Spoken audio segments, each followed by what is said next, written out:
the Judicial Council, some of the budget requests that you have for the amended budget and also the FY18 budget. So with that, I'll let you go ahead and start off, Ms. Ashley, if you will. Oh, Ms. Clanton, go ahead. Thank you. Good morning. Good morning. Good morning. Happy New Year. Happy New Year. So I'm Cynthia Clanton, and it's my pleasure to serve as the director of the Judicial Council's Administrative Office of the Courts. And as I believe we've got some new members that are coming in, but also as a refresher, I'd like to just take a couple minutes to introduce the Judicial Council and its administrative courts to you. Judicial Council is a policy-making body of 27, drawn from the leadership of every level of court. The Judicial Council sets policy and priorities that affect or require the participation of the entire judicial branch. The Judicial Council chair is always the Chief Justice of the Supreme Court, and the Vice Chair is always the presiding justice. As the name administrative implies, the Administrative Office of the Courts is a shared resource providing services to the entire judicial branch. Those services are different for every group we serve, depending on their specific needs and staffing.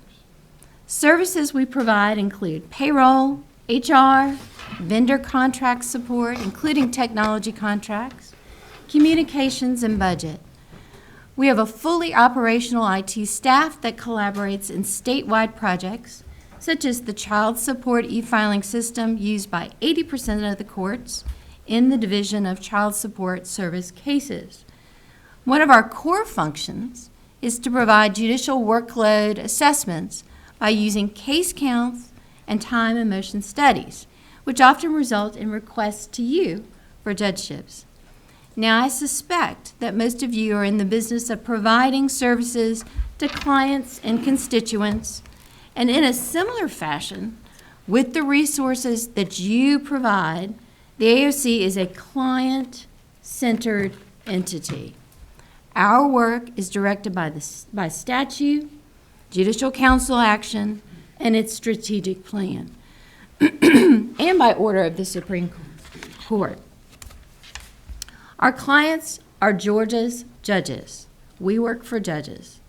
Just as you strive to make your clients and constituents happy, I can assure you that our goal is happy judges. I have copies of our latest annual reports that goes into more detail about our work. And we've got a great handout on the Judicial Council budget units that I think will be very helpful for you as well.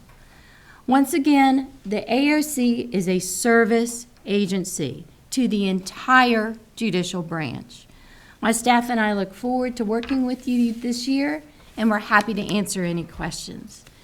Now, I'm privileged to sit next to the future presiding justice of the Supreme Court of Georgia, who also serves one of his many hats is the chair of the Judicial Council's Budget Committee. So with that, I'm going to turn it over to the future presiding justice, Harold Melton. Thank you, Mr. Clanton. Good morning, Mr. Chairman, members of the committee. Good morning. Let me begin by mentioning the highlight of our budget presentation is that our FY17 request is actually a reduction of $23,000, and the FY18 request is also a reduction of $46,000 from the previous year. With that, the details of each request that we have for FY18 relate to, first, to the Supreme Court Committee on Justice for Children. Previously, with the help of a federal grant of about $800,000 in previous years, the Committee for Justice for Children has worked on, with the juvenile court system, a pretty elaborate and enhanced computer database system. Those grant monies will cease in the near future. And so at some point, they will need to have the resources to carry that database going forward. And that will require essentially two things. One is a pretty intensive owner's manual that shows them what they have where it is, how it operates, and how it's fixed if anything breaks. They don't have that right now. And then the second thing they'll need is a database administrator to keep it up and running. And so the request that we have for the Supreme Court Committee on Justice for Children will accomplish those two objectives. That would be a contract amount for amount of $104,000 that you see in the request there. And we have Jerry Bruce on hand to discuss that any further if you have any questions on that item. The second item relates to the Council of Accountability Court Judges. Again, that can be broken down into two areas, but both really relate to the OUI courts, operating under the influence, otherwise known as DUI courts. Under the legislation passed last year, they're required to do peer review certification. So the cost for doing that, for operating, would be $28,000, and then personnel costs associated with that would be the $16,262. And that covers 33 additional courts that are subject to now the peer review process by the Council of Ability Courts. And Ms. Taylor-Jones is here if you have any questions on that item. And then as it relates to the Institute of Continuing Judicial Education, I'm happy to announce that Doug Ashworth has been selected after a nationwide search. Fortunately, the person we found happened to be right up the road, and he overwhelmed us in the selection process, and he's here to answer any questions you have. We have two requests as it relates to the Council of Continuing Judicial Education. And the first is a request for operating funds to enrich new judge orientation. There's a new judge orientation required, and the idea is to enhance modules that would be available for each class of court. So we want to enhance the training on evidence, judicial ethics, due process, and caseload and workload management. And the request is for $64,000. It's a one-time request to enable the development of materials to be presented for new judge orientation on those global issues, fundamental issues that all new judges should be aware of. And then the last request by the Institute of Continuing Judicial Education is for $68,361, and that is the Electronic Media Curriculum Project Coordinator, which would be a new position, and that is to streamline the delivery of the materials and trainings to the judiciary in other forms other than just in coming to a big room and having a meeting. And so if you have any requests, we'd be glad to respond to any items you might seek further information on.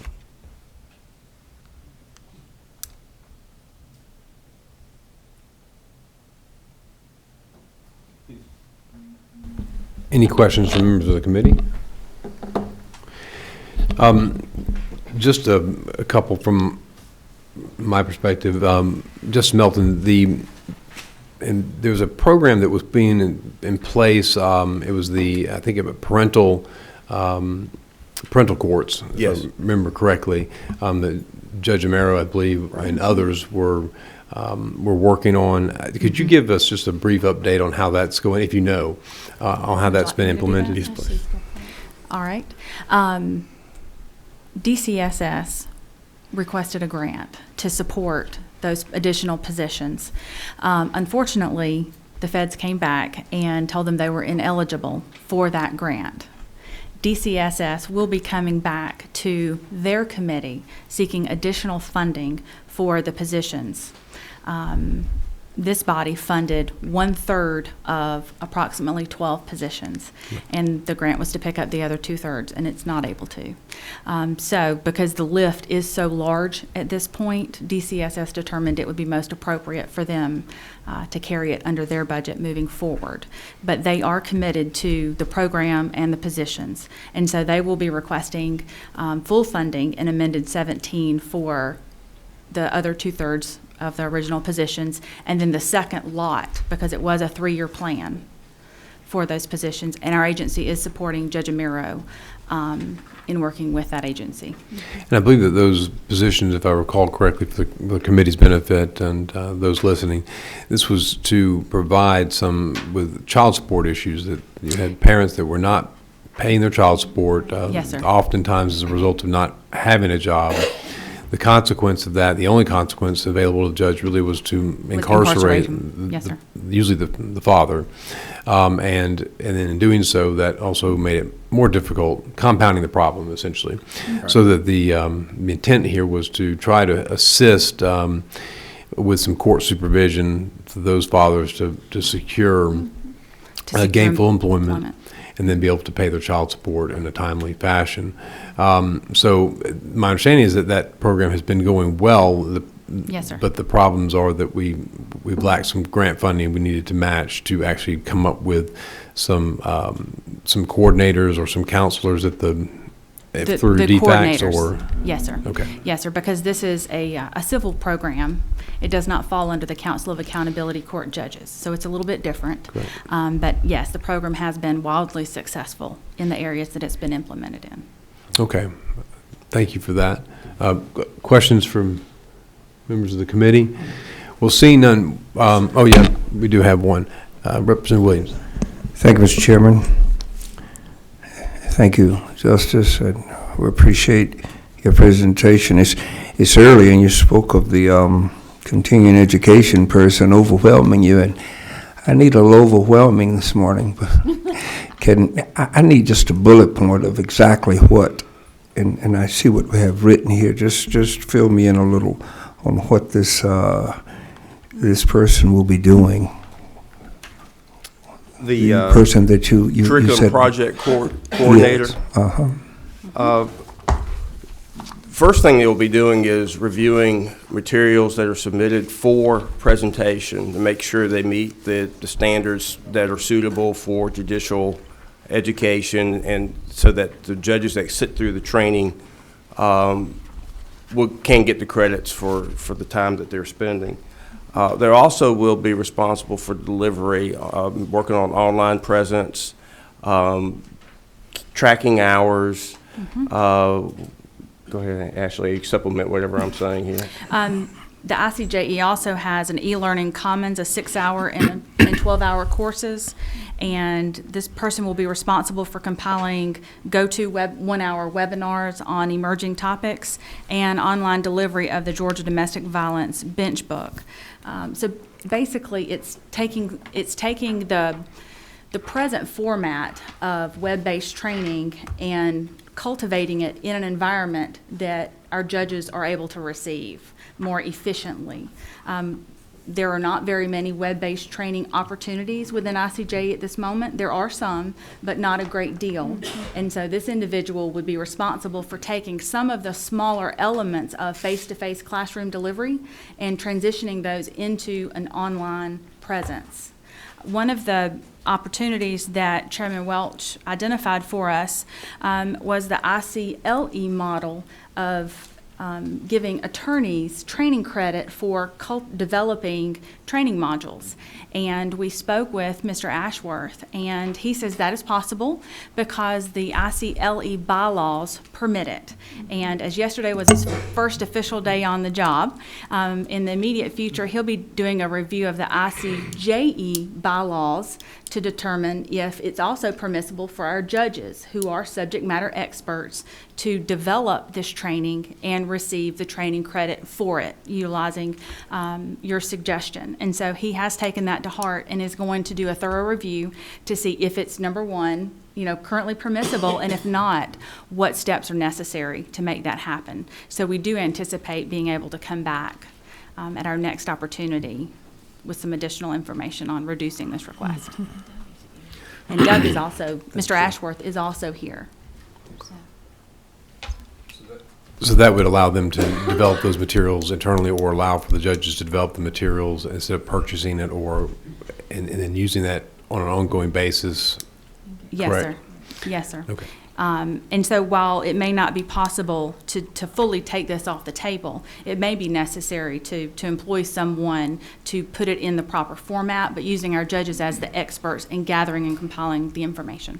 Okay, very good. I know several judges have in the state court realm have provided CLEs doing criminal Yes, sir. evidence and updates, periodic updates on changes in the criminal law that come down from our august Supreme Court. So we want to make sure that those state courts are updating that information.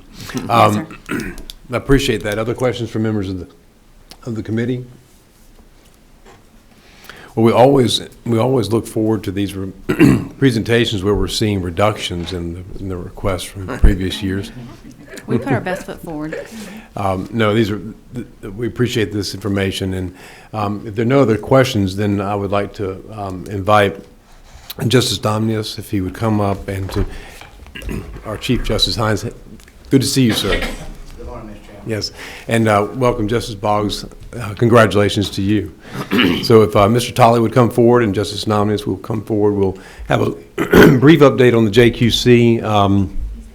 As the committee and the public may be aware, a study committee was formed by Chairman Wendell Willard to review the JQC. This is as a result of an extensive set of hearings held by the Judiciary Committee last session, chaired by Wendell Willard, to look at the JQC and to upgrade the processes, to look at the board itself, to look at the governance structure itself. And then, as you know, the people of the state of Georgia passed a constitutional amendment addressing, abolishing the existing JQC, reestablishing it. And then I think what the study committee was looking at is also some of the technical in the weed processes by which the governance could operate in an efficient and very fair manner, so that that judges that were under investigation would have a fair set of hearings and a process by which they could reasonably apportion their defense if necessary. So with that, I think that I'll have Mr. Tolley, if you would, just introduce yourself to the committee. Sure. We're glad you're here, and then could we get an update on the study committee results, and then kind of how the JQC itself is hopefully going to implement some of those recommendations. And I know that Justice Domnius, that you had a role to play in helping to formulate some proposed suggestions for that. Sure, I'm happy to. My name is Edward Tolley. I'm an attorney from Athens, Georgia. I was admitted to the Georgia Bar in 1975 and have held various positions with the Georgia Bar and occasionally with government. I also serve on the Public Defender Council. I want to report, first of all, on the status of the JQC, and then I'll answer your question about what we're doing about implementation. I'm the newest member of the JQC. I filled a resignation seat, and at that time, I think it's fair to say at least the press thought things were very chaotic at the JQC. But since I came on board, and with the cooperation of all of the other members of the commission, all of whom are volunteers, we have caught the docket up. There are some cases pending that are serious, but we can't move forward until the political appointments are made. We have hired an experienced investigator who's a retired FBI agent who has done a terrific job on some of the more serious matters that we've asked her to take a look at. In fact, to have a meeting with her at 10. We are negotiating with an interim director who is Ben Easterlin. He is retiring from King and Spalding. He served on the JQC. He's a very reasonable and intelligent guy, as you might guess, and we're very hopeful that we can work out a contract with Ben as soon as we get the commissioners in place. We have now, and this was a concern of Chairman Willard's, and I shared that concern, we now have 2 offices in the AOC right next door, and we have secured all known files, and I've personally done that. So we feel like the privacy of these judges and the privacy of these investigations that never went to hearing, that to the best I've been able to, we have secured that. Our task ahead is very simple.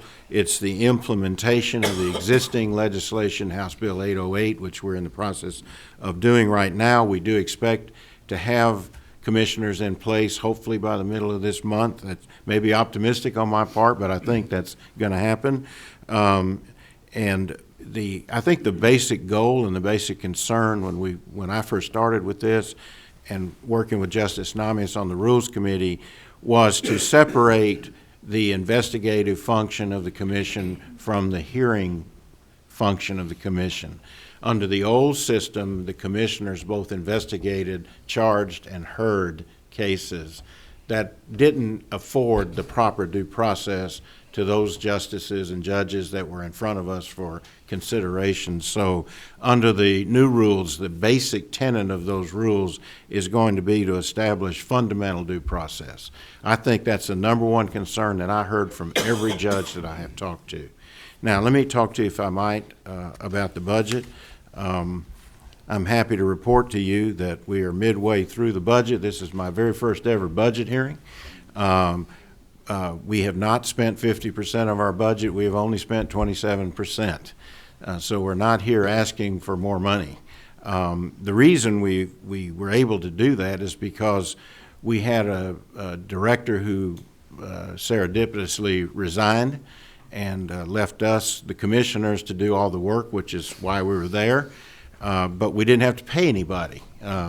And so we had this money left. For that reason, we're not asking for any additional mid-year increase. In addition to that, we are considering hiring an interim director, Mr. Easterlin, at the same salary as the previous director, which means that we would be within budget. And we have an longtime administrative assistant that we anticipate hiring at the same salary that's already in the budget, perhaps giving her a reasonable raise. Now, there is an outstanding issue, and I see Chairman Willard has just come in. No, it's all right. I didn't mean to call you out. I didn't mean. I didn't mean to call you out, Wendell. But there's many things that were in that report that concerns that I shared with Chairman Willard. I did appear and testify at that hearing, and I made it known that I shared some of his concerns. One of the concerns, though, that I think I want to take care of right now had to do with the hiring of a private counsel to advise the commissioners during the hearing process that the House was holding. I said to Chairman Willard during those hearings, and I'll say to this commission, I've never really had an issue with people seeking legal advice. There were some concerns by some of the commissioners about the effect of the privacy laws that as they existed regarding people that were being investigated. At the same time, when the decision was made to hire counsel, unfortunately, and I didn't know this actually till yesterday, there was not a negotiated rate. And because of that, the commission received a bill, which I saw for the first time yesterday, way too big. I do government work myself. I understand government is not big law. And the commission received a big law bill. And I'm not criticizing the firm or the work, but I am saying that I looked at that bill. It was $20,000. I didn't think the issue was that complicated. So as a result of that, and after discussing this matter with all the appropriate people, I am suggesting to this committee that from our budget we return $20,000 to the state from the existing budget. I think that's the right thing to do. I think that'll set us back on an even keel. It will head us in the right direction as we get new commissioners appointed. I want to say again that I'm not presuming I'm going to remain on the commission. I've not heard from anyone yet. But I will say that as long as I'm on the commission, and I think this is shared by the fellow commissioners that I have now, and I'm sure that I know at least one that's been appointed by the lieutenant governor, that our mission will be to implement whatever this legislator determines is the proper way for this commission to operate. This is not a commission, in my view, that should be on the front page of the newspaper. This is a commission that should fly under the radar, do its job quietly and effectively, and adhere to the laws that have been passed by the legislature. 808, I think everybody has said there's some issues with 808, but I think everybody's working to fix those issues. And if I remain on this commission, we're just going to do what we're supposed to do. I hope that answers your question. Thank you, Mr. Tolley. I appreciate that. Representative Williams, go ahead. Thank you, Mr. Chairman. How long have you been without an executive director? I know you've only been on board. Oh, I'm not the director. How long? I've been there about 6 months. And, And my first ever budget meeting was yesterday. okay, the savings that you talked about because of a resignation, what was the function of that? Well, the director. That's what I was asking you. How long have you been without that director? Oh, we've been without a director almost since I got there. And what we did was we took the existing docket, we took the commissioners, and we divided the cases. Everybody got a caseload, and everybody was responsible for investigating it, determining what should be done with the complaint, responding to the complaint, or sending it to the full commission for a meeting. So we were all a bunch of volunteers. Nobody's being paid. So it was a lot of work, but it was our job.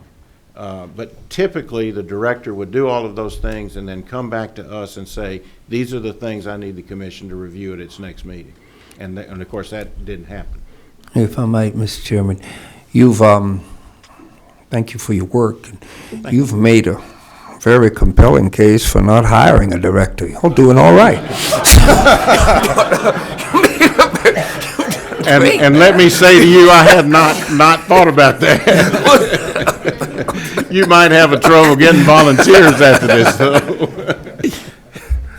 Would there be a need for an additional investigator? And you've just hired one, so do we have? No, I tell you what, excuse me for interrupting you, Mr. Chairman. No, go ahead. I tell you what I think we're going to need. We've got a really good investigator. I'm doing my best to talk her into staying. As I've said, we've negotiating with Ben Easterlin right now, who retires from King and Spalding at the end of this month. But I'm thinking our administrator's probably going to need in the near future an additional assistant. We had 550 complaints came in a very short period of time, and I told Chairman Willard this. In my view, it had a lot to do with all the press that the JQC was getting. People just realized they could start filing stuff. And every time a judge made a ruling somebody didn't agree with, we got a complaint. And we have to screen those out, and it takes a lot of time. So tell us, how many paid staff members do you have currently? Just one. Okay. So then we're looking for possibly Ben Easterlin to take over as executive director. Is that correct? Yes. And then you're will be asking potentially for the FY18 budget. Is that correct? That's correct. For the assistant? That's correct. Okay. For an additional assistant. And then you have hired the FBI agent, former agent, as an investigator. Sandra Ratcliffe, who was on the Organized Crime Task Force. She is a terrific investigator and very, very common sense. I guess that's the best way I can say it. And the overall, and I'm going to let Chairman Willard speak to this probably, just to go over a little bit of the structure in terms of possible recommendations, because I want to go back to the issue that you raised earlier that dealt with the hearing makeup, hearing panel versus investigative panel. But before I do that, I just want to remind everyone that last year when we asked members of the JQC, at that time we had an interim executive director, I believe, came in and spoke very briefly about the situation. And at that time, the committee will remember that the JQC did not have an office, and that all the hard and digital files were being stored with the secretaries at her personal residence. So the information that you've been updated on now tells you that those files are now in a secure location, and that they have office space here located with the AOC. So that was the reason for that update. Chairman Willard. Good morning. Good morning. So happy to see you here, Mr. Tolley. And let me say, as far as your future with the JQC, I'll be your drum major to see that your appointment continues. I'm not sure whether to thank the chairman or not. Well, I want to just, for a moment, talk about a little background, because there's been a lot of, as we know, chaos in this agency for the last couple of years, and concerns about ways business was being conducted. We've gone through the procedures of having the constitutional amendment adopted by over 60% of the voting public, and I've been working on dealing with specifically Justice Namias on some restructuring of how the JQC might better be formed as a agency to serve the public and the need that it has. And I want to say that one of the things I'm suggesting, and I believe we'll be putting into a bill, is a new structure of the JQC. We're going to keep what is the 7-member, what I call investigative panel. But we're increasing the numbers of it up to 10. And the Supreme Court is going to have half of the appointments, 5 of them. The Supreme Court, the way it's structured now, will have 3 members who will be the hearing panel, made up of a judge, an attorney, and a layperson. And those will be appointed through the Supreme Court. I think the courts of the state and the judges of the state will feel comfortable knowing that the Supreme Court has of course, the final say-so, but will be the ones to set up what is the interim hearing panel to determine what form of discipline, if any, needs to be meted out for conduct by a judge. The other 7 will be still made up with the judges on there, with other 2 judges as a part of the investigative panel, and then you'll have 3 attorneys and 2 lay people. So that will be the form of it, with as it is on the current bill, with the governor appointing a person to be chair of it. I concur in your thought process. That's exactly what I had hoped we would be heading towards, primarily the division of the investigative panel from the hearing panel. We knew that was something that needed to be addressed as far as the due process issue. That has always been the stumbling point with what was currently in our JQC, and there was no way to change it, as we talked about it, without going through the process that we did with the amendment of the Constitution. So I think we're putting together a bill.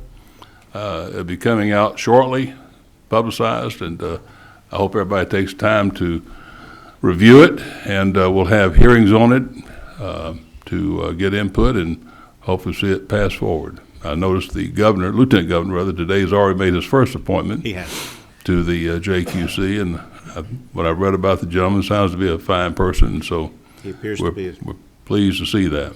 That's all I wanted to say, Mr. Chairman. Thank you. Thank you, and Chairman Willard, thank you. Thank Any you. other questions? No, thank you, Justice Namias and Mr. Tolley. Thank you for being here, and Justice Melton, thank you very much. Just in light of our schedule, we're going to try to keep things moving. Was there anything that either one of you wanted to add to this? I want to make sure that we give everybody an opportunity. Justice Boggs and Justice Hines, Chief Justice Hines, anything that y'all would like to add? Very appreciative for the work. Very appreciative for the work, Mr. Tolley and Justice Thomas. They've had their work cut out for you, and most people just don't realize how much the Supreme Court, as individual justices, do behind the scenes. Each justice has a administrative function that is quite substantial, and if you haven't had a chance to look back at the reports that have been filed on the workload burden for the Supreme Court, I suggest you do that because it spells out the tremendous amount of back work that has to be done administratively that is not commonly known to the public. But we appreciate all of that work, and thank you for being here today. Thank you. And Thank you, I'll Mr. just say, as of 2 days ago, we got 2 extra bodies and a little fewer cases, so that will help on all those additional activities.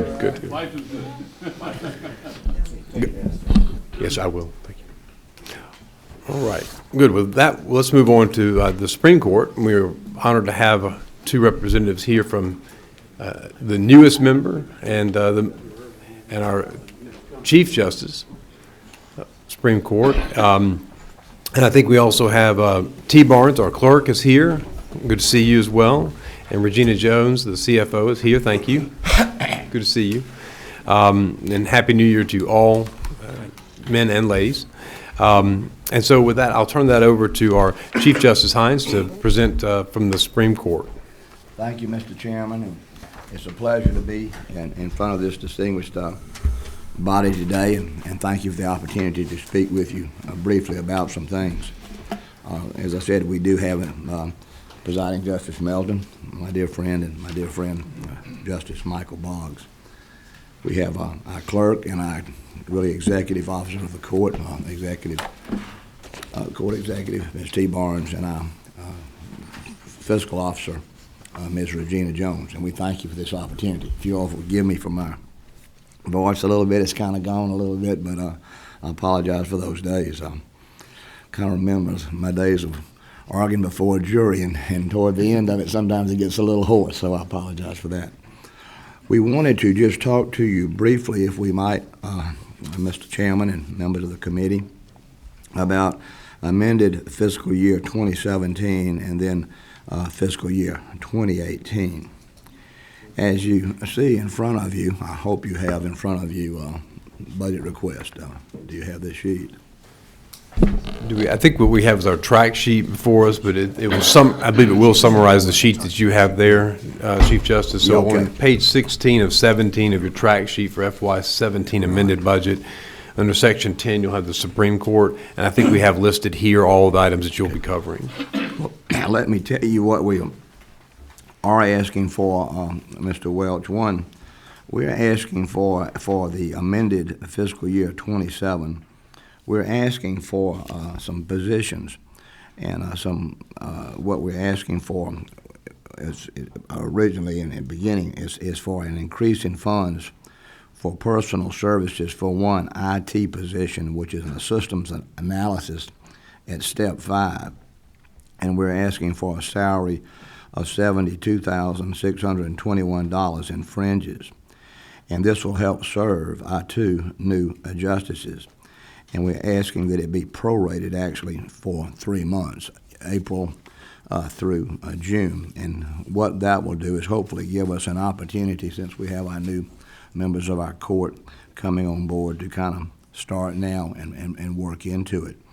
And this amount would be, for the prorated amount, would be $29,578. When we're talking about this personal systems analysis, we currently have a staff of 2 in our IT department, and these people are really quite good, and I would even call them superstars, but they are truly stretched to their maximum capacity at this point.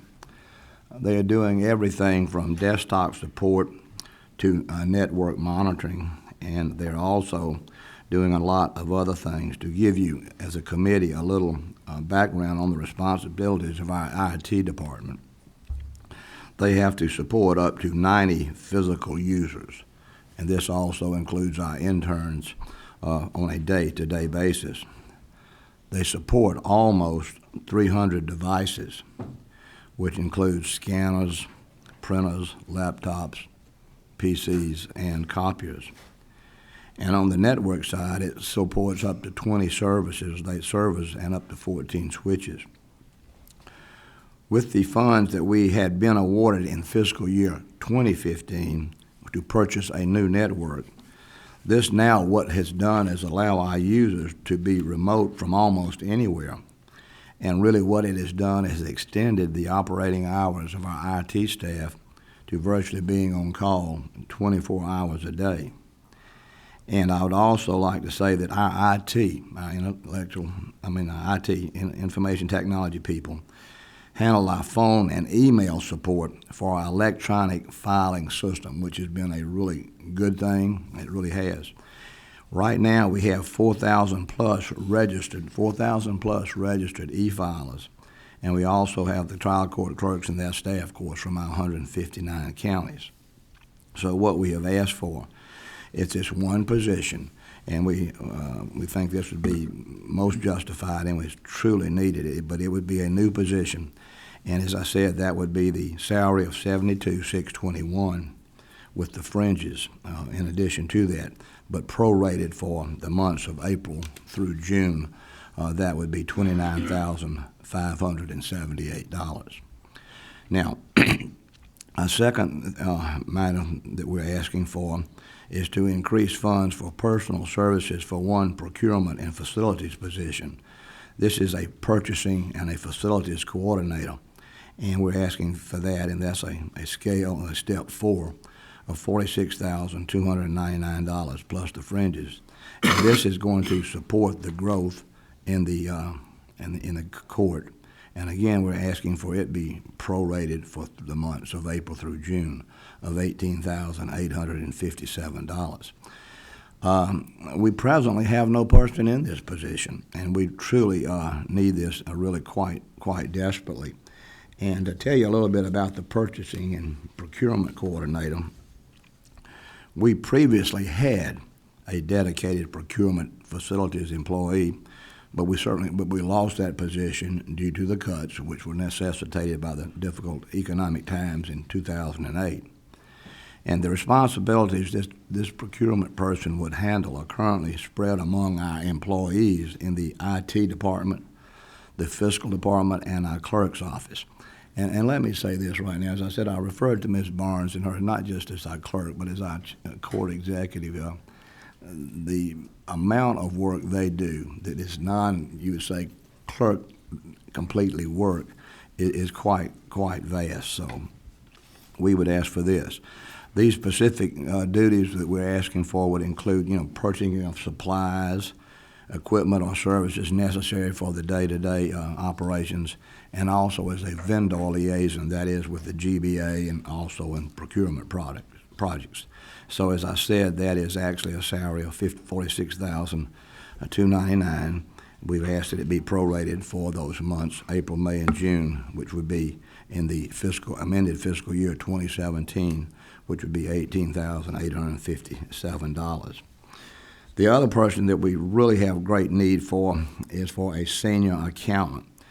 And that would be we're asking that there be an increase of our funding for personal services with one senior accountant in our fiscal office.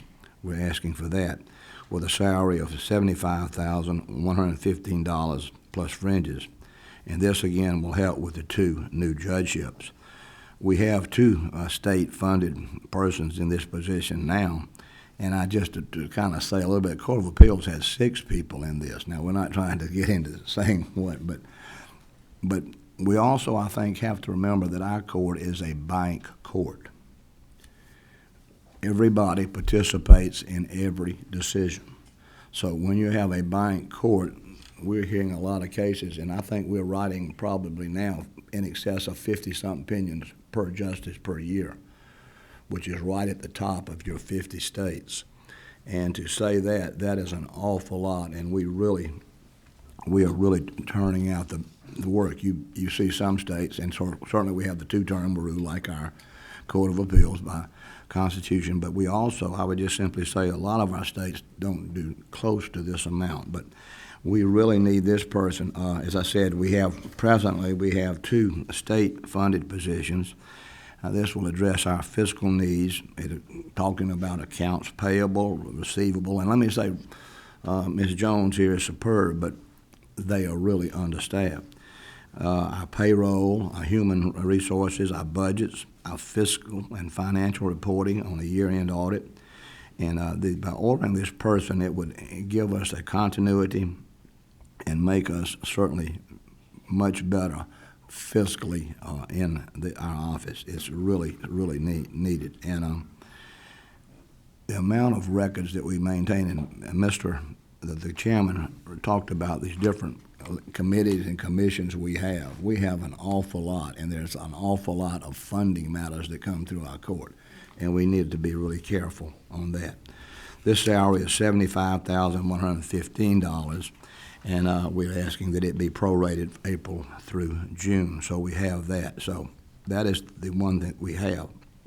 We're also, another matter that we have, which really is a pass-through funding, and this is not really a prorated basis, but that is to the Georgia Department of Public Safety for the trooper assigned to the Chief Justice.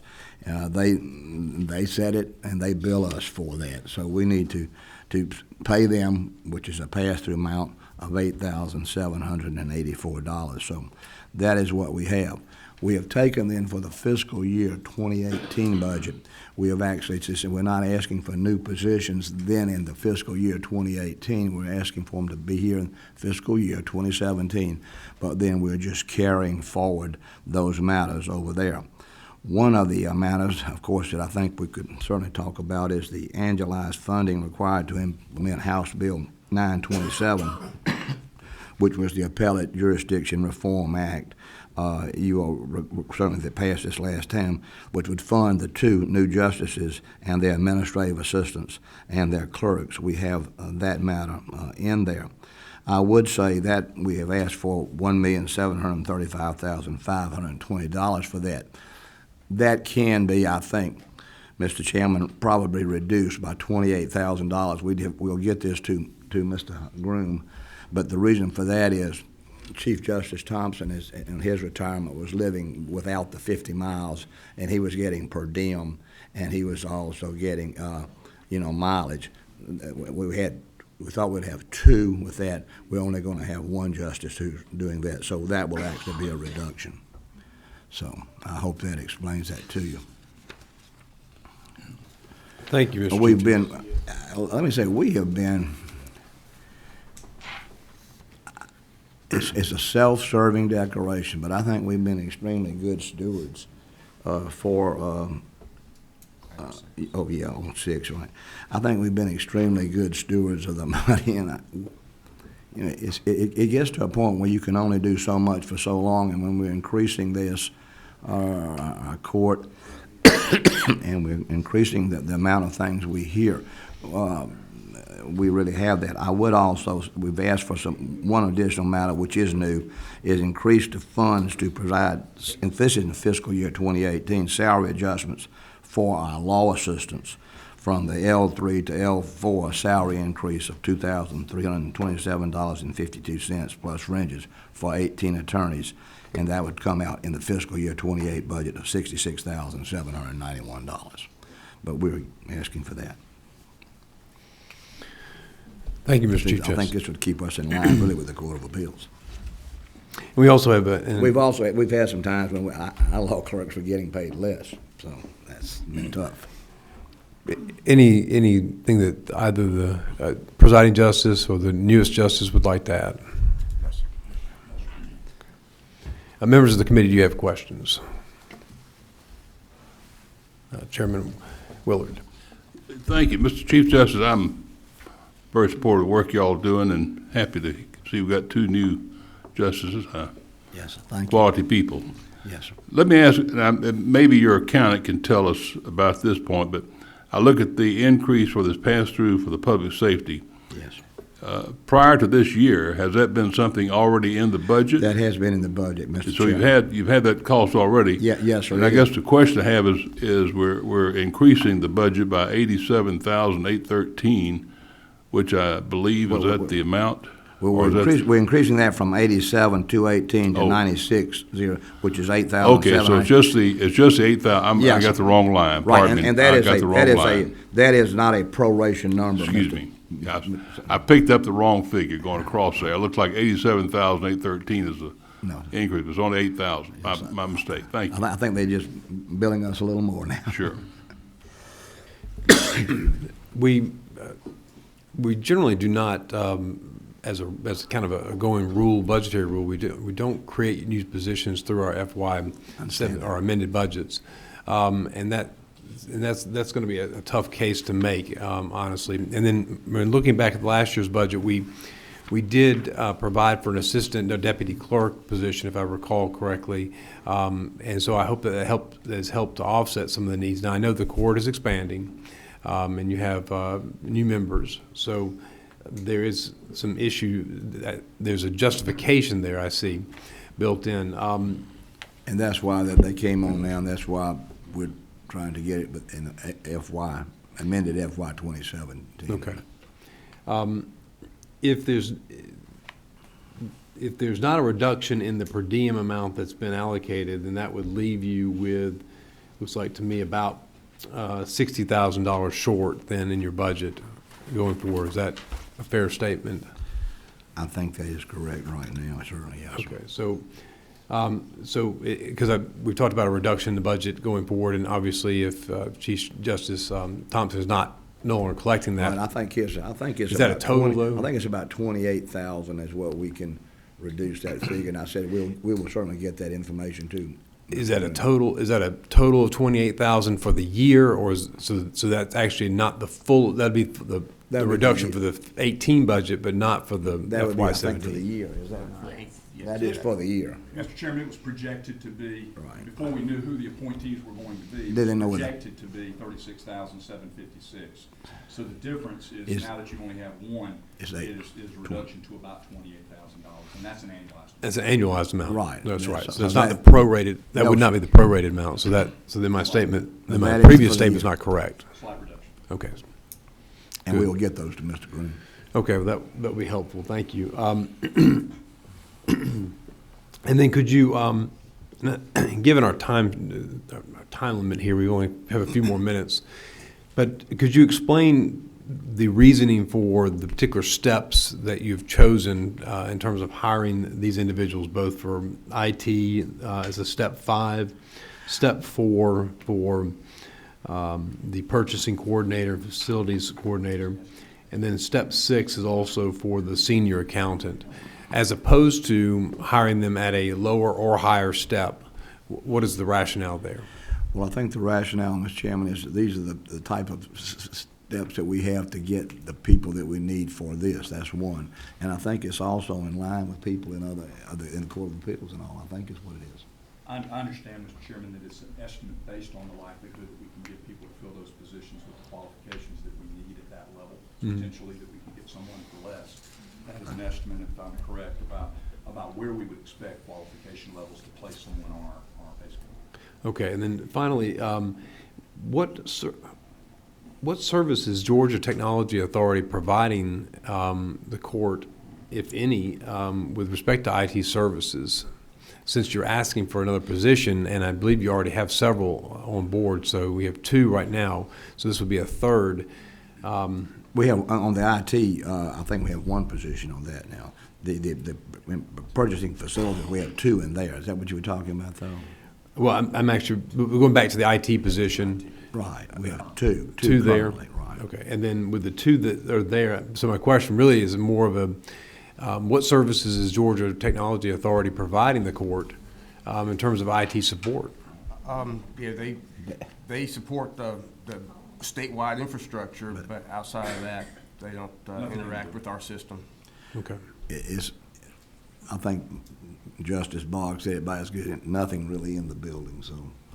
Just the infrastructure. And do you not pay, is it not part of your budget? Doesn't it include a line item payment to They do bill GTA? us. They do bill us. Yeah, they bill us for the infrastructure, but the system that runs the court That's not. and the system that interacts with the other courts and filers is all in-house. Yeah, that was my understanding, was that the system, and Ms. Barnes took me around the office to show me the rooms that the court was utilizing to store files. And this was in an effort to visually explain to me the overwhelming number of files that you have, the need to move to a digital system, and that how much progress had been made just in the short years to move those files into a digital-based system, and then also to block the tidal wave of additional cases coming up and the transfer cases. So that was very helpful to see that, and I encourage members of the committee to visit with Ms. Barnes to see that yourself. But that whole system now, the entire e-filing system is being run out of the court itself. So it's not being provided by GTA or it's through an independent contract, if I'm correct. So that's all internal. And to maintain that, you have 2 people to provide assistance to that function. And I know that at least one member of this committee has a strong desire to see us move almost all to e-filing across the board, and so that is the wave of the current. It is going to be the standard in the future, and so there does seem to be some rationale in terms of talking about IT services. I'm just a little perplexed as to what you're being billed for, I guess is. Well, I think what it is, Mr. Chairman, I appreciate your interest in this. We think we have taken the lead because we kind of understood that is what was wanted, and we have taken the lead in e-filing. and our folks are really just maxing it out on this. And I think you'll continue to see us in the e-filing thing. Our records now, it used to be, I'll give you an example on a death penalty case. The record would be voluminous. The records were actually coming up here, putting them in a car and driving them up here, and then making hard copies and disseminating them to 9 people. And the electronic filings and all of these are really helpful. Yeah. And I think serve the public, the attorneys, and certainly the court. Thank you. Other questions from this committee, Chairman Willard? No, sir. Okay. All right, with that, excuse me, thank you very much for your ongoing service, and thank you for the work that you're doing. Thank you for being here today, and we'll be in touch as to if there's any follow-up that we need to do on that. And we will get those numbers to Mr. Thank you, Chief Justice. Appreciate it. Okay, with that, we'll move on to our next group is the Court of Appeals. So we have our Chief Judge, Sarah Doyle. We're happy to have her, and Vice Chief Judge Stephen Dillard. We have is Judge Ray with us this morning? He is not. Unfortunately, his mother is in the hospital, so he was unable to come here today, so he apologizes for that, but obviously has something more important to do, so we're going to handle it. We figured we could We'll do extend our thoughts and prayers to him and his family and his mother. So you say it was mother or wife? His mother. Mother, okay. And then we also have our, Ms. Kelly is here. Thank you for being here. Yes, And, our brains of the operation must come with us. and Steve Castleton is behind. Yeah. Nice to see you again, sir. Thank you very much for being here this morning. As we come back from the holidays, wishing you all a happy new year. And I'll let you take it from here, Chief Judge, and we'll go All right. ask Well, questions afterwards. I was really hopeful that I was going to come in here and be able to not ask for a single dime in the supplemental, but unfortunately, we have a $17,441 item on here, which has to do with providing equipment and installation costs for the storage of recorded data for security cameras, something that we were not billed for by the building authority, but apparently they are no longer going to perform this function, and if we want to be able to store the records of security and have these cameras, we need to spend this money now to do it. So that's the only thing we have in the supplemental budget for this time. And explain to the committee, if you will, where the camera systems are. There's a common area versus the offices behind the green curtain. I'm going to let Jan do this. We actually were met several meetings with the Georgia Building Authority. And years ago, if you remember, shortly after they had put cameras in the hallways in various areas here in the Legislative Office building, and the judge, Fulton County judge, was murdered, they decided that put into legislating funding for the judicial building, cameras for the judicial building as a whole, which we coordinated through the Court of Appeals in a committee. Some of those cameras are in hallways on the 4th floor, entrances, accesses from the stairwell, the elevators. And when they originally put the funds in for the cameras, Georgia Building Authority put the video on their own application or system and at no charge because we paid for all the cameras. And some of them are actually in parking lot areas. Georgia Building Authority I think they're upgrading their system and they're kicking us off, basically. So if we want to be able to utilize those cameras, view when we have an issue of we think there's an improper entrance or something's missing from the hallway or any other areas, we're not going to be able to access anymore. It's not even going to be viewed because Georgia Building Authority is not going to keep that video anymore. So this is the money they've told us that we're going to have to for only the areas that are Court of Appeals, not general public. Yeah, so you're maintaining your own camera service behind the agency doors, essentially. Is that correct? So for your courtroom and for internal hallways? Internal hallways and courtroom where it's not a general floor shared by the public. Mm-hmm. Okay. And we have had people, strangers who shouldn't be in places appear in places periodically in the last, So- couple of years, so. But this request here is going to be to pay the building authority to have access.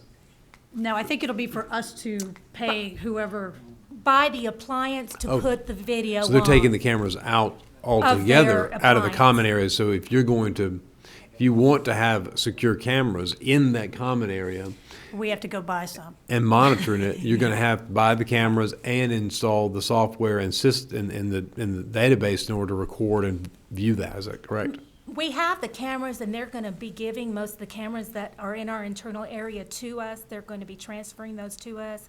This is the appliance to store the video. They're Okay. kicking us off of their system. So for the internal hallways. It seems, I didn't mean to interrupt, Go but ahead. it seems ludicrous to me when you have a system with the buildings we have around here that we're now dividing up into little silos where this information is being stored. I mean, what's my dear friend, the chairman of, or the director of, the building authority? Stansel. We asked him to come in and talk to us about this. Why would we have each department keeping their own system when you have a need for, the cameras Well, if throughout they're- all these buildings? And if they're asking for agencies to take over that cost Well, themselves. that's one thing, then- yeah, but say, no, you guys do your own storage now, and Well, even if divide it up. the real question I would have is, are we going to see a commensurate reduction in their budget Yeah. request to the General Assembly so they're not having to maintain those systems? And I'm sure they will declare that surplus and possibly sell that to the agency so that, in order to save money. There are a few other questions that arise in my mind from a budgetary You got like standpoint. 5 buildings here that constitute all, and plus you got the big building across the street, the Twin Towers. I mean, why not have one system taking all this information and storing it? And Charge the departments for it, but not divide it all up like that. So is the governor going to have to maintain the cameras on the second floor, and Yeah, that's what I'm saying. Or the Senate and the House maintain the cameras on the third floor and fourth floor, basement? That's the kind of thing you try to avoid, frankly, in government, is these silos. But it's hard to do sometimes. Just It's hard to duplicating services Yeah. and wasting money. Anyway, but that is the only thing on our supplemental, so. Moving on to fiscal year 2018, we have essentially, it boils down to 4 items. The first is the restoration of your deputy court administrator attorney position. This is a position that we lost back in 2000, and I think it was about 2010. The funding for this position was going to be taken away, so our clerk retired, and we, our deputy administrator became our clerk. This is a job that is for an attorney to do. It is someone who, when we had the 2 positions, we were a 12-person court, and we needed this position. There's a lot of employment issues that come up. There's a lot of legal research, administration between the clerk's office and the chambers that goes on. We have stretched that very thin, and now that we have 15 judges and additional staff, the need for the restoration of this position has come back. We also have grown in other ways, our IT department, our fiscal department, and our central staff, which we'll be talking about here. And this job would take on the responsibility for overseeing our central staff, something that a judge currently does. Judge Dillard has the pleasure of doing that job now. I did it before I became the chief judge. It's kind of an administrative responsibility. You're dealing with whether they can take leave and vacation and making sure that their cases are getting done. It's something that would be better suited for a person in the clerk's office who our central staff works very closely with, and how it was handled before. We also don't have a court information officer, and this is a position we believe that we could utilize that person for.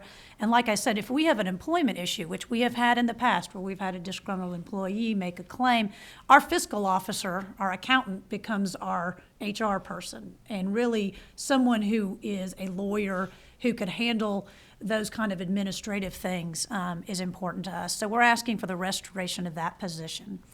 Following on, 2 through 5 are really all the funds associated with our request to add personal services for 4 central staff positions. This is the direct result of the jurisdiction shift that you are all aware of Let me from just last year. interrupt, Chief Judge, just so my committee's following along.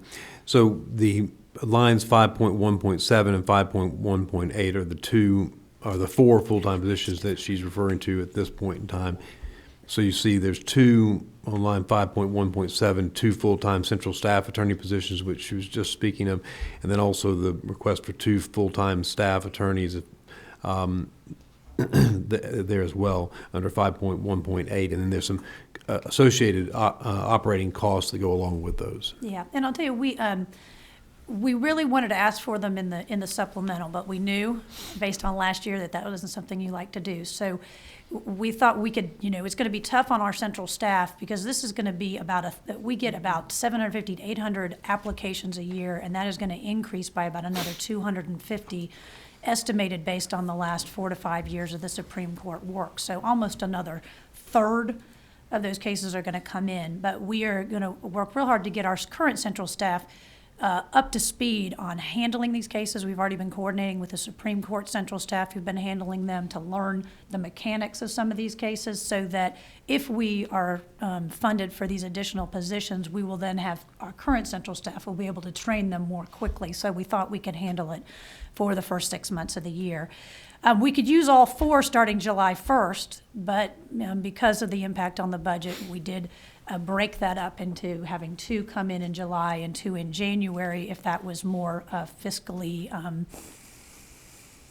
felt better, palatable, yes, from y'all's standpoint. So those are the funds. We also, you asked the question about why we selected a salary of approximately $98,000. That is a step 5 on our scale. What we find is that a lot of times some internal senior staff who are above that level will want to move into central staff, and we don't reduce them down to 98, we keep them where we are. But we're also able sometimes to find people who've worked at the 11th Circuit who've had about 3.5, 4 years experience over there who could come in slightly under. So this is about the average that we've had over the last few years when we've been hiring for this position, is that the step 5 is about between the two. We usually end up with people higher than that because of the experience level and the number, but we thought that was kind of a reasonable ground to select.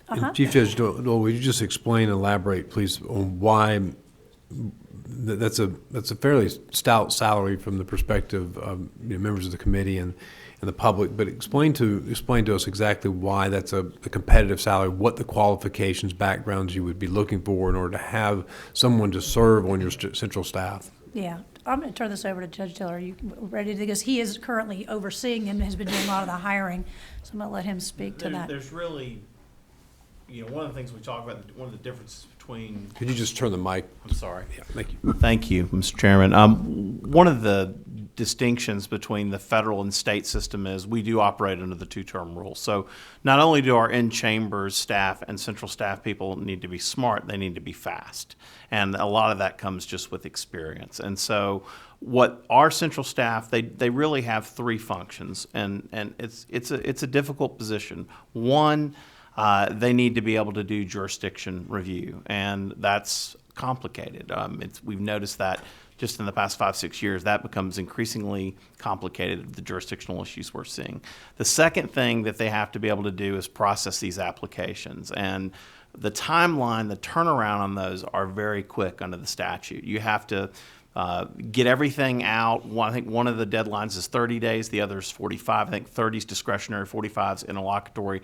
And that's from the time it comes in to the time they review it on the merits, to the time it then has to circulate to the judges and go out the door. So it's a very quick turnaround time. Getting somebody who's 1 year out of law school, being able to meet that kind of, it's just not going to happen. The third thing, and this is the thing that is really tricky about being a central, you also have to, we have with 15 judges, and each of those judges having 3 staff attorneys, We have people that are sick, people that go out maternity leave, people that are out for extended periods of time. When that happens, we pull from central staff to go in chambers for them to come in and fill in, and then they're writing judicial opinions.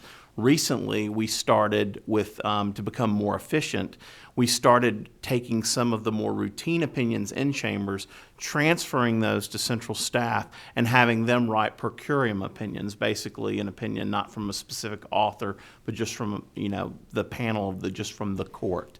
So they started doing that. So it's a challenging position, and what we found, as Judge Doyle pointed out, is we move toward a model of our central staff that more closely resembles the 11th Circuit.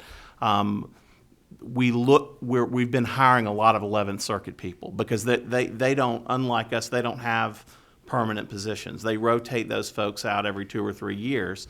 They also have probably, I don't know the numbers, but their staff attorneys, they have a much bigger staff to handle their caseload. So they're not under 2-term rules, so they don't have the same deadlines that we have.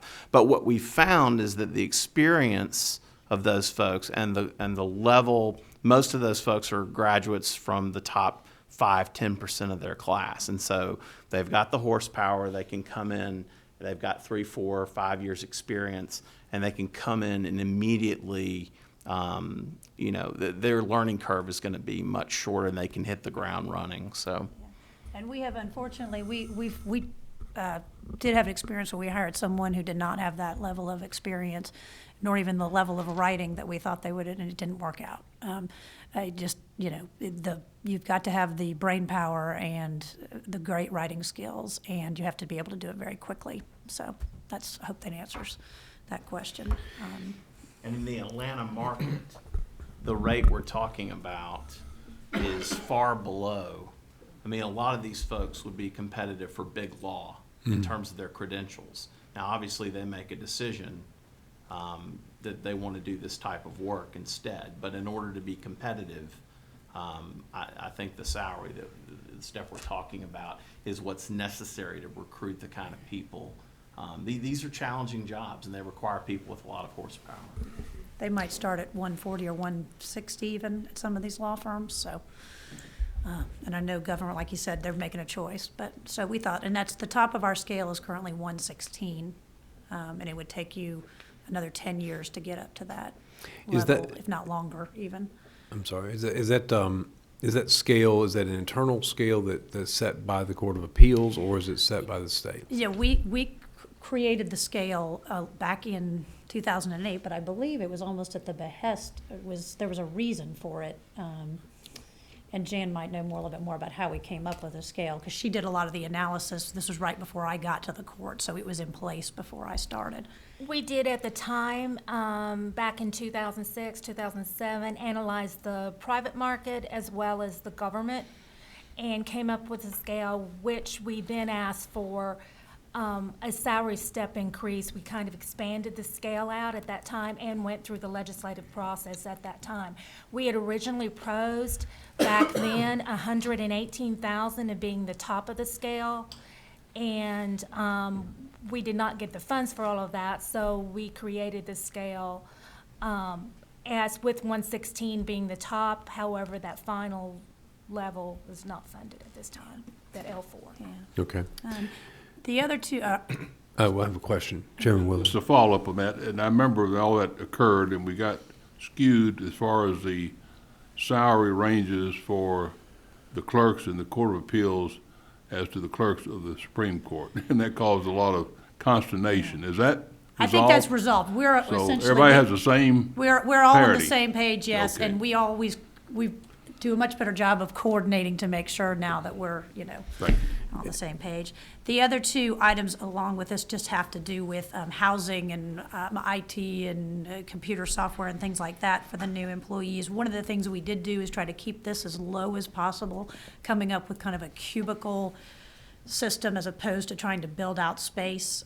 Obviously, we are hoping that there's going to be a new building maybe in the future, and so this is the cheapest way to do this. We probably put them in our file room and just create kind of cubicle spaces for them and hope that that's satisfactory in the interim.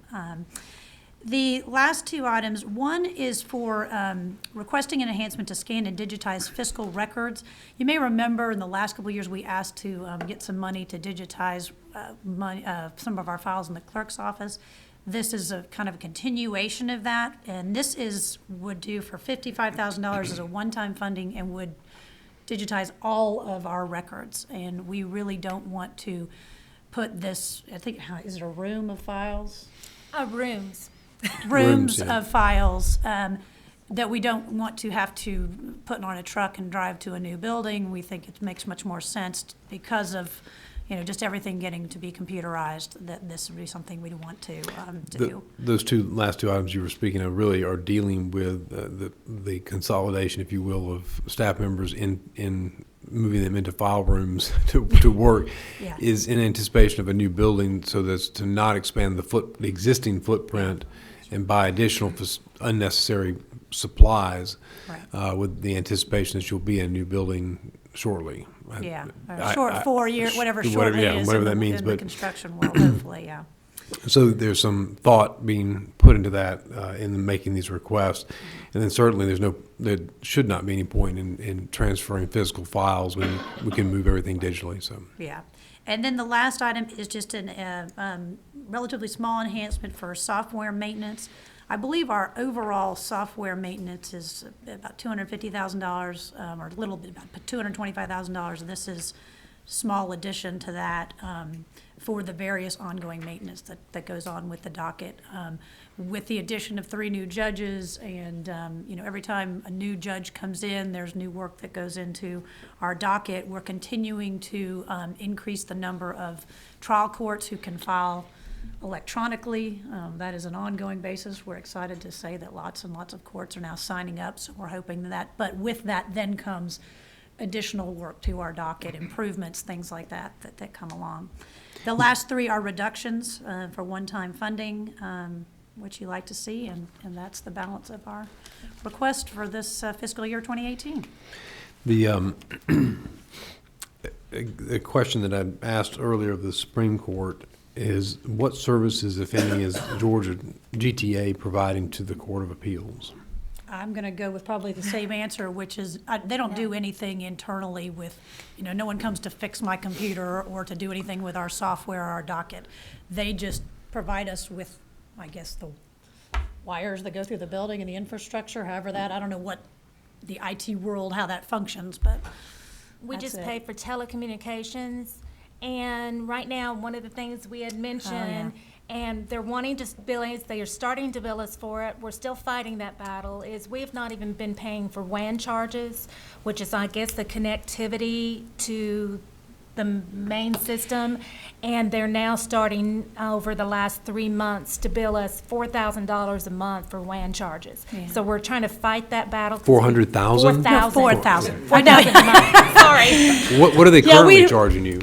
They're like connections to the main system, I guess. We've not been paying those all these years, and now they're starting to charge it Yeah. in the middle of the year. Yeah, We're fighting that battle, but we may not win. Right, yeah, apparently back when they first set this up, it was like in the late 90s, and then in 2006, they did an update, and there were, I don't know, what do we say, 13 agencies that they spread the cost among, but the Court of Appeals was not one of those agencies. I don't know why we were opted out of that. But then back a few months ago, all of a sudden, this $4,000 charge started showing up.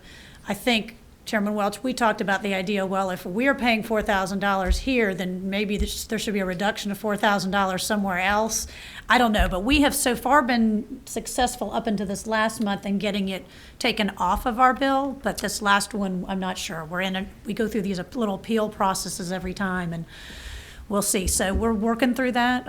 It's not in our budget, obviously, because we didn't know about it at the time, but we're hopeful that that will resolve itself. Otherwise, we'll be asking for $48,000 a year to deal with that, so.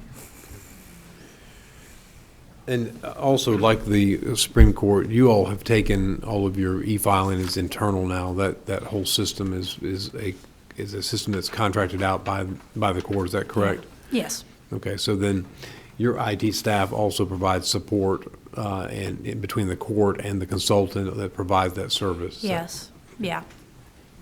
Or it's the same? We actually also help the Council of the Superior Court judges. They're on our server, so we provide a little bit of service for them too. Do you But- bill them for it? Yes, sir. We split those charges up. Other questions from members of the committee?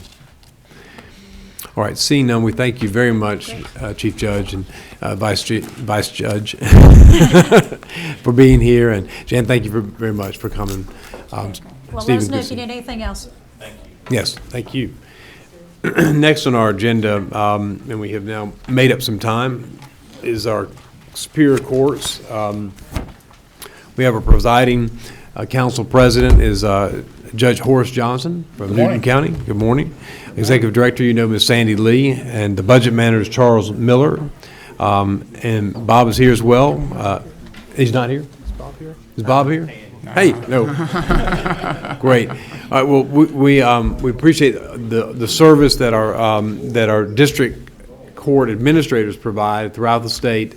And we know that you made a request last year for that, and I think that was honored by the committee going forward. But we're happy to see all of you here today, and if we could, we'll just let you take it away, Judge Johnson, and present to us on behalf of the Superior Courts. Sure. Good morning, lady and gentlemen, as well. And I want to introduce Judge Palmer, who is president-elect of our council. Thank you. Is here with us this morning, and Charles Miller, who is the brains behind the council, is next to me here as well. Our amended requests are also, as a reduction, I'll begin with. Request as it relates to the amended FY17 request of $7,500 as it relates to the new judgeship that was created in the Western Circuit before as well. And there is a request as it relates to 3 circuits that have added accountability courts within the cycle: Dublin, South Georgia, and Tifton. That we're asking that will be added an additional funding for those in conjunction with the $6,000 that you all were kind enough to appropriate for us as it relates to those circuits that have accountability courts. And so that request is for $54,099 for the amended FY17 budget request as well. Mr. Chairman, if there are no questions, I'll go into the 18. Just that these courts now have been, if I'm correct, these have been certified Yes. accountability courts. Is that Yes, correct? and I understand they are on the council's list affirming that. Yes. Thank you. Okay. They have. Any questions from members of the committee on the amended 17 budget? This is on page 5 of 17 of that track sheet, and so there were just two items there. One was a reduction for $7,562 of an initial equipment setup, and those are the 2 items on the amended budget. Seeing no questions, we'll go on to the 18 budget. Yes, sir. Begin again with an adjustment of reduction as it relates to the judicial retirement system and that computation as well. And that reduction amount being noted as $928,929 as well. There is a annualizer request as it relates to the Clayton Circuit and the new seat that was just appointed, and the judge that began, I guess, officially 2 days ago. As it relates to that as well, and that will need for purposes of annualizing those costs of $185,253. Again, I think the funding has already been put in place, but this is to annualize it as it relates to that particular new position as well. There is one additional judgeship that has been approved and being requested for the Northeastern Circuit for FY18. That's being asked for, and funding for that to constitute 1 full year funding for that particular new seat of $387,806. That's being effective July 1 of 2017. It's being requested. Only one additional judgeship being asked for in this upcoming new budget as well. We have additionally are asking for those same 3 circuits to have funding that we talked about earlier with regard to accountability court supplements that would be a part of the FY18 request that would not be included in all the other requests of $63,115 that are being asked for as far as FY18 budget as well. Stop me certainly if I'm moving too fast, and I certainly will not do that, but I'll keep talking until you tell me not to. The next point that's being noted, it has to do with ask and request for some additional senior judge monies that will help the accountability court judges with regard to their regular dockets that they're continuing to handle, in addition to handling accountability court functions that are expanding. And the request is for $417,439, which would basically be equivalent to giving one senior judge day per month for each accountability court judge here in the state as well. And so that would certainly be of great help and assistance with regard to that. In addition, certainly the judges within the circuit are helping. So I can give personal testimony that they're helping with dockets that need to be handled when those additional days are going to be going. But this will certainly help us as we go forward to be able to expand participation and be able to handle those budgeting numbers as well. Chairman, do you have a question about that? It was about the creation judgeship budgets. I'll get to that one when you want to. Okay, well, we'll just hold on. Sure. Okay, thanks. Go ahead. All right. There is a request to provide funding for 10 additional law clerk positions for our judges for the coming FY18 year at a request of $672,193. And I think some, I guess, background information might be helpful to share as well. There are 213 of us currently, and of that number, there are more than 20% of that number that have absolutely no state assistance whatsoever by way of a law clerk or court administrator in their circuits. Most of those have been and are in rural or non-suburban areas.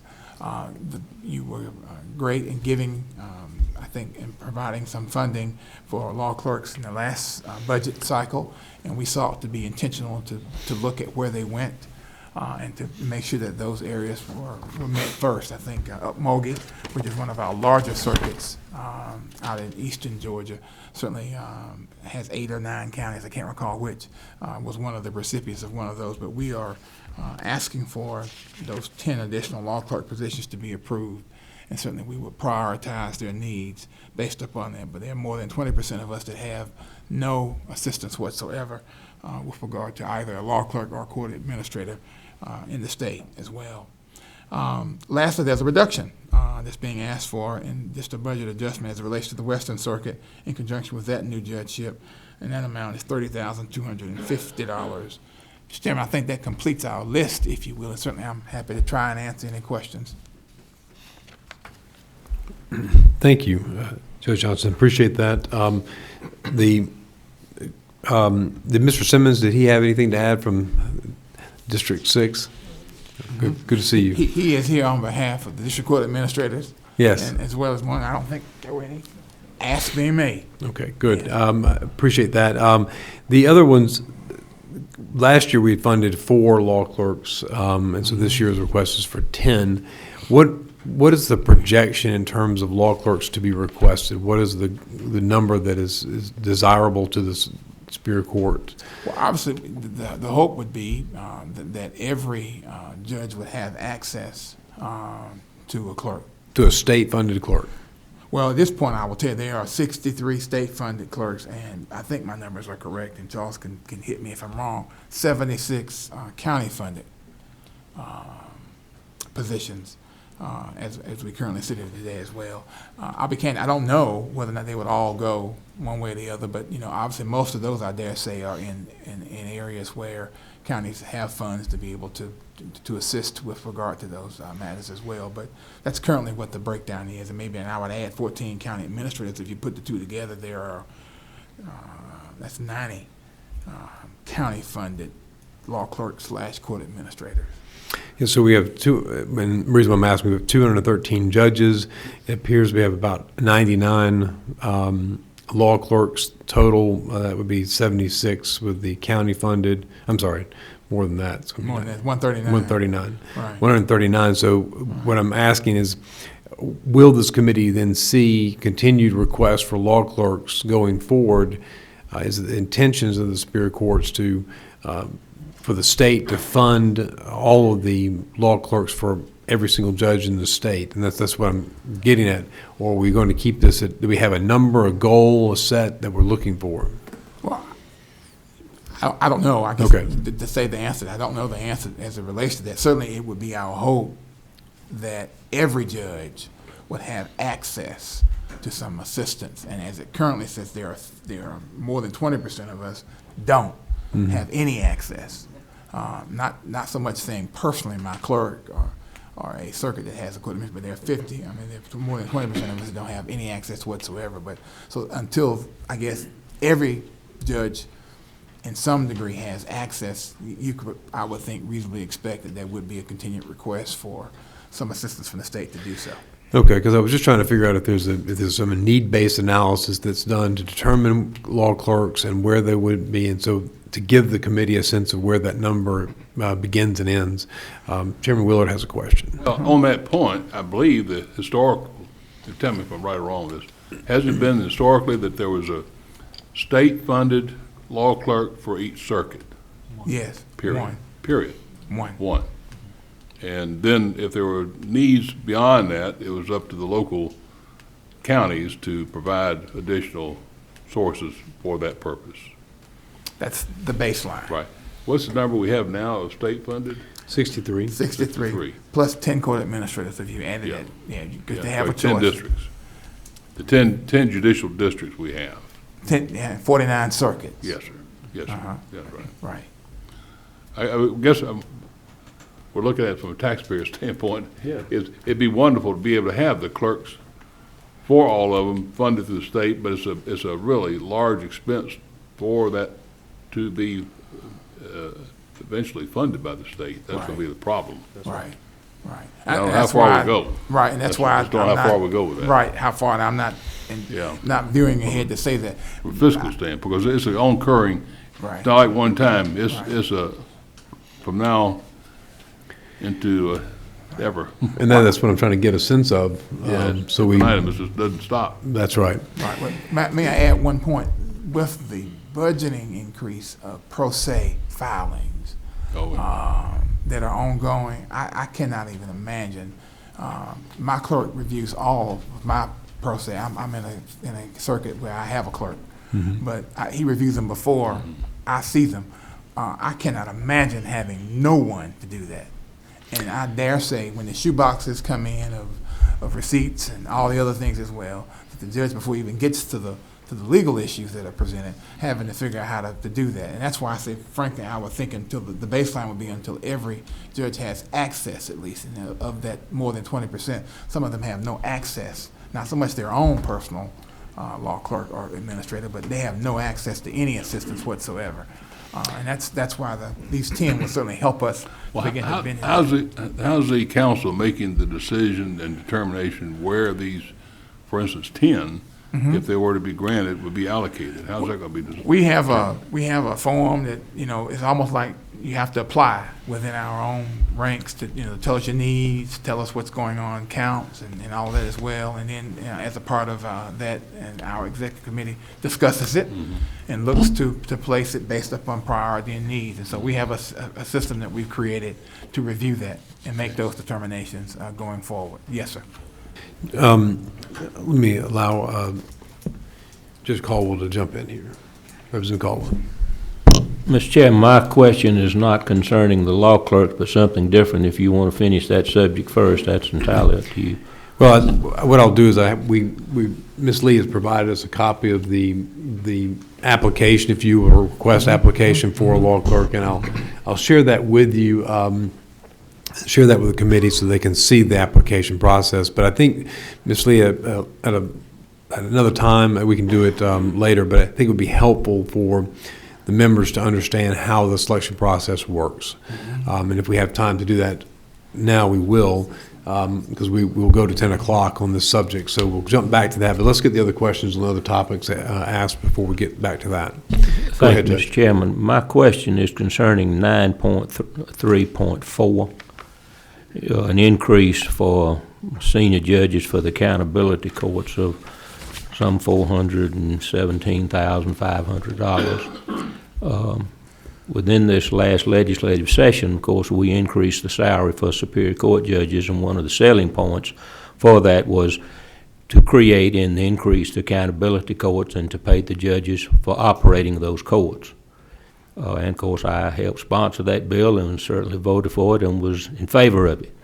Why do we need now to increase funding for senior judges to hold the accountability courts if we increase the salary for Superior Court judges to hold the accountability courts? The funding isn't being requested to have the senior judge to handle the accountability court function. It's just to allow that the active judge can then handle the docket. The active judge can be handled in addition to why the other judges are certainly handling accountability court functions. So it's well, I guess that's my question. Right. We increased the funding for them to operate the accountability courts and to do that extra work. But now you're saying we need senior judges to do that work for them. I guess maybe I'm not asking my question right, but I think it's no, I think you're both in a way saying the same thing. But what Superior Courts is asking for, what Judge Johnson is talking about, is that when as a judge takes on more accountability responsibilities, their existing caseload shifts to senior judges. Is that fair to say? Could be shifted, and it's a temporary shift. It's not something that would be ongoing. It's one day a month is what this was fund to do it. So I use myself as an example. I brought in a senior judge to come in to help me handle a criminal motions docket day, basically to deal with pleas and arraignments and other general motions as well. He or she would not take that caseload from me. It was to help me to move those matters along. So when I was dealing with an accountability court matter, then certainly when I came back, then those things would not be in the hole for not having been addressed. And so it's not a reassignment, it's not a transfer. It's basically to assist with ongoing operations of regular dockets while the other accountability courts are going on, because they're handled during the same general workday as other docket matters would normally be handled. Trials, for instance, I know we had situations where a senior judge is brought in to handle a specific trial of a case, and certainly that allows the active judge then to be able to handle other matters incumbent with the accountability courts sessions as well. So that's not just court sessions, but staffings, meetings with coordinators, and dealing with all other issues that go along with dealing with the accountability court setting before you get back to your regular docket issues as well. Hope that helps. Yes, sir. Any further questions? No, thank you. Okay. And Representative Williams. Thank you, Mr. Chairman. Thank you, Representative Cardwell. I have that same question, and I must be honest with you, Judge, that I'm not quite clear on the answer to Representative Cardwell, because the bottom line, very simply, not being a learned lawyer and having to work for a living like some of my colleagues, but I just don't. I've really got a problem with. We increased significantly the pay, and I was under the impression that it was directly because, and in respect to the terrific workload that many judges have, and there's a little selfishness here. In 15 years in the legislature, my workload has increased significantly, and we hadn't ever gotten a pay raise. I just thought I'd throw that out there. But one thing that I really want to look at that just a little bit more, because I didn't quite understand the senior judge status. You're saying one day a month, but what I'm saying is that while that's very understandable, maybe for those in the law, that's not very understandable to John Q. Citizen. It just happens to use the courts occasionally. That's the first. The second part is with the law clerks, with the, I would assume, and I understand the intent with the state giving one per judicial circuit, but it's kind of like education in Georgia. All is not equal out there in those judicial circuits. There's some very poor circuits out there. And I'd hate for justice to be melted based on income. And when I go down into a judicial circuit where there is a lack of funds, of funding, like in the Atlantic Judicial Circuit. If Liberty County probably handles 50% of the cases, all the other counties, with the exception of Bryant, or at least North Bryant, but South Bryant, the rest of them are very, very poor. And so if I know it's like that in my circuit, I really want to see offline or whatever where these 10 are going, and I certainly hope that they are going particularly to rural circuits where there's such a great need, where 10 years in the pokey is the same in Willacoochee as it is in Atlanta, by the way. It is going to take you pokey. Right, Yeah. exactly right. Let me see if I can take one at a time. Yes, sir. And help to bring some clarity to the senior judge question, because I can tell you it isn't in any way, the request isn't being made in any way to be avoiding or not acknowledging, I guess is the word I'm searching for, acknowledging the increases that were made. It's not a shift of responsibilities. It's not a transference of it, but obviously seeking to be timely in the processes of matters that come up and come before just on an everyday basis, some of which we know about, many of which we don't know about. But as you know, accountability courts are very detailed. They require time and commitment, not just appearing in your robe on the bench for a session, but obviously there are staffings and other things that occur before you get to a court session. Now, working all of that and being a judge that has two, myself that I operate in my circuit, a veterans court that's starting, and also having been involved with a child support court as well, there are always things that have to be dealt with and come up with regard to those accountability court matters that need to be addressed before you get to the court session. It has to be scheduled. But then you got your regular docket that's not been reduced in any way, your regular assigned matters. And so the anticipation is that the senior judge would in all fact be of help with regard to regular docket issues that may come up one day a month. Most of us have set calendar days for motions or for a trial week or whatever. That person may be brought in for one targeted matter so that it doesn't have to get postponed because the week is only that 5 days to be able to get it done.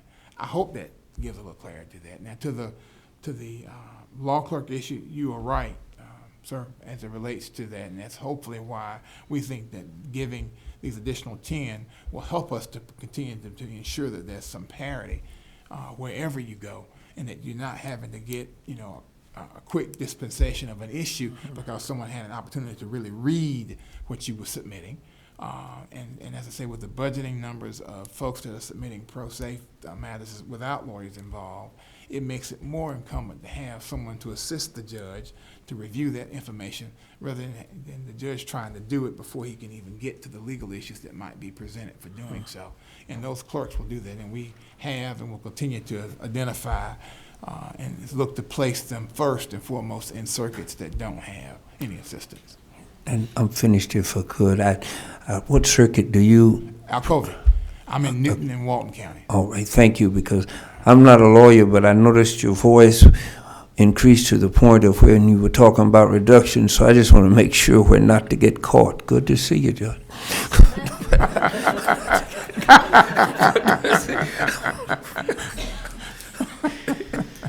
That's not 20. That's right. I go 16. The questions and responses and the dialogue here is really, really on point. And I want to focus on just real quickly on this issue of what Representative Williams is talking about, this law clerk issue, and underscore I think the need to help educate the members of the committee a little bit more about how you're going to select where you're going to choose to place law clerks if the previous four and where you anticipate the 10 to go. The problem that you're having is that it's not just income. There's caseload amounts. If within a circuit you have a prison, you're going to have a whole lot more pro se litigants and filing cases in that circuit. So there's numerous factors that come in and should be weighing into the decision-making process with that. I think an underlying concern, however, is the funding of law clerks and where does that really end. And it has an outside number. That number is exceptionally large over time. So I think Well, those will be. 10, if I could add, 10, if these are funded based on currently, I think the computations that we're talking about, 10 would basically be reduce the amount from judges that have no assistance in half, about close to half. It would be down to maybe 10%. So you're talking 25 judges that would not have any assistance whatsoever. Well, but that's based upon law clerks as a whole. But then what typically happens is as the state hires on law clerks, the counties then decide, well, we'll reconsider whether we're going to hire law clerks and let the state hire law clerks. So it becomes this kind of back and forth. So I think we just may need to talk a little bit more about this issue and be more. Well, happy to assist any way we possibly can.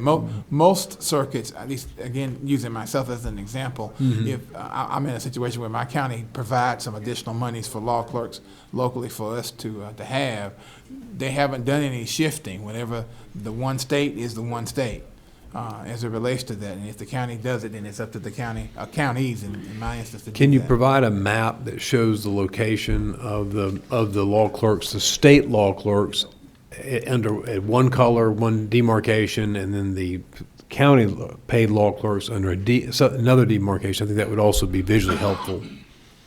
We can see if we can work on getting a visual Okay. to do that, to make it work, no problem. And you do have, as you said, the evaluation tool that. I do, we yes, use I have it internally. here. It's an evaluation tool for location of new law clerks. So there's a box list here. I have a copy of it that you provided to me earlier, and Brian will make sure that the committee members have a copy of that as well. Yeah, we really do genuinely work hard to try to do it in a fair and objective manner, not just, someone lobbying for who's gonna get the law clerk, but look at it and try to make it a need base for doing so. Yes, sir. Good. Other questions? Okay, yes, sir. Thank you, Judge. I just want to get some clarification on two items. I Yes, sir. noticed the reduction on the retirement. Is that a permanent reduction or is this a one-year adjustment? A permanent.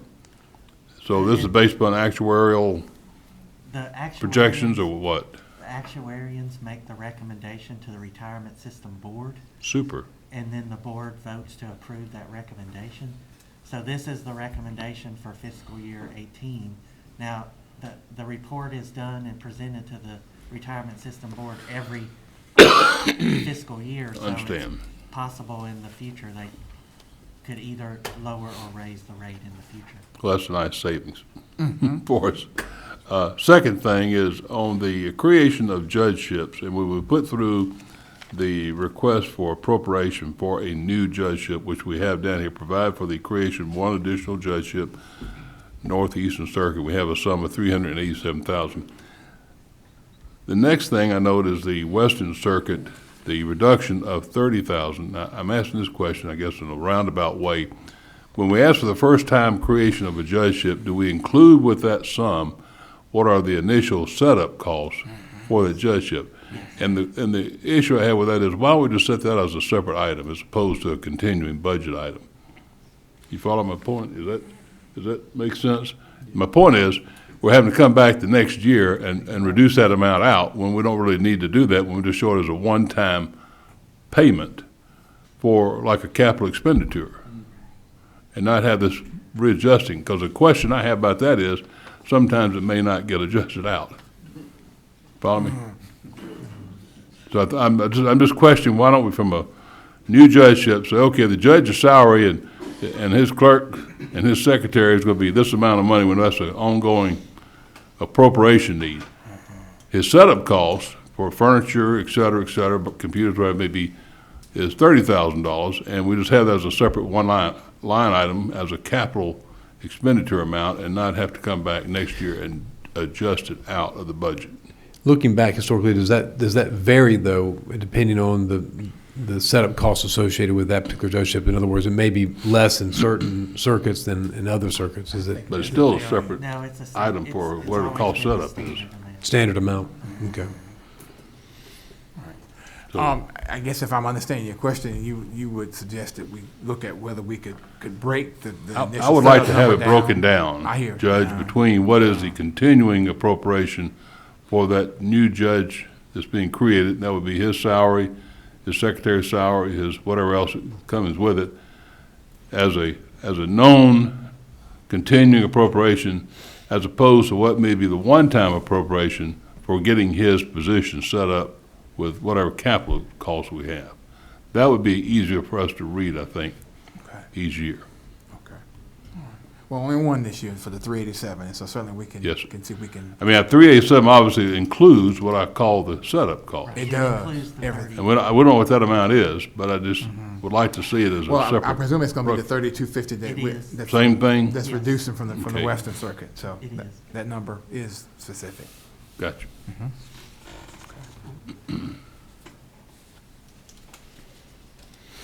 Other questions, comments? That's all. Lee. Okay, very good. Well, thank you very much, Judge Johnson. We appreciate you being here today. Thank you, sir. Thank you for the presentation. And we'll be back in touch to get that map on the law clerks. We'll see if we can get one color. Okay, All thank right, you. thank you all. All right.